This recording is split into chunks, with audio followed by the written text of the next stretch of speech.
Hello children, I'm back with the next part of the video. In the previous part, I have explained about the types of nutrition present in the plants, photosynthesis, what are the raw materials involved in the process of photosynthesis, what are the byproducts in the process of photosynthesis. So let us continue from that part only. See, here is a question. Bujo has observed some plants with deep red, violet or brown leaves. He wants to know whether these leaves also carry out photosynthesis or not. Yes, these plants also carry photosynthesis. The leaves other than green color also have chlorophyll. The large amount of red, brown and other pigments mask means cover up the green color. So these types of leaves also take part in photosynthesis, means they can synthesize their food even then they are not in total green color. You often have seen some slimy green patches in the ponds or stagnant water, especially during the rainy seasons.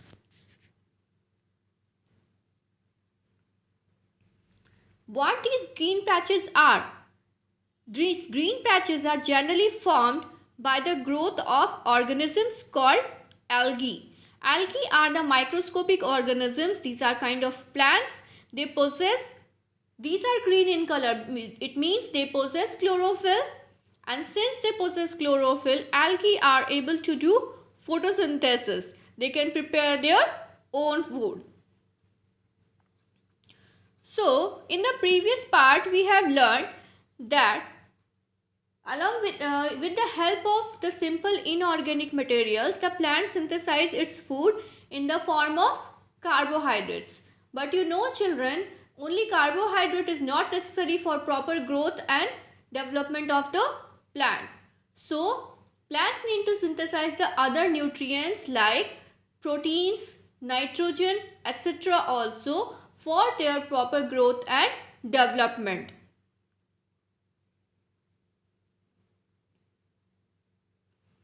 See children, carbohydrates, it is the byproduct of photosynthesis. Carbohydrates are made up of carbon, hydrogen and oxygen. These carbon, hydrogen and oxygen are used to synthesize other components of foods such as proteins and fats. But proteins are nitrogenous substances which contain nitrogen. As I have already explained that plant cannot directly use up the atmospheric nitrogen. It has to be converted into soluble nitrate form. Only then plant can absorb it from the soil and use it. So here the question arises, from where do the plants obtain nitrogen? Yes, recall. You must be knowing since class 3 that 78% of our atmosphere is made up of nitrogen and 21% is made up of oxygen. So it is present in abundance in gaseous form in the atmosphere, but plants cannot use the nitrogen directly. It cannot absorb the atmospheric nitrogen in its own form. So soil has certain bacteria that convert the atmospheric gaseous nitrogen into a soluble usable form, which is in the nitrate form, and release it into the soil. These are absorbed by the plants along with the water and other minerals. You must have seen some farmers adding fertilizers. These fertilizers are rich in nitrogen, and in this way plants fulfill their requirements of nitrogen along with the other constituents. Plants can then synthesize. After this, plants can synthesize proteins and vitamins. So till now we have learned that plants are autotrophs and they pursue autotrophic mode of nutrition, means they can synthesize their own food by the process of photosynthesis. Let us now study about the other modes of nutrition in plants. There are some plants which do not have chlorophyll. If they do not have chlorophyll, means they cannot synthesize their own food. Now here the question arises, how do they survive and from where do they derive their nutrition? Yes, like human and animals, such plants are dependent on other for food and they pursue heterotrophic mode of nutrition. And the plants pursuing heterotrophic mode of nutrition are known as heterotrophs.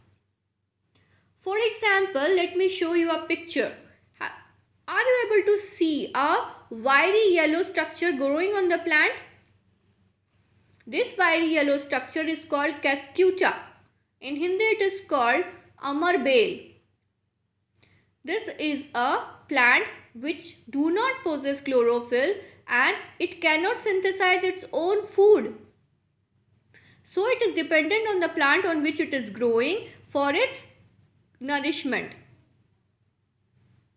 Now here question arises, how do cascuta derive the nutrition from the plant? The plant on which the cascuta grows is called host because it is providing nourishment and shelter to the cascuta. And cascuta, what it do? It penetrates its cell, it penetrates its roots, which is known as haustoria, into the cells of the host and derives the ready-made nutrition. So here you can see that cascuta is benefiting, not at all giving any of the benefit to the host plant.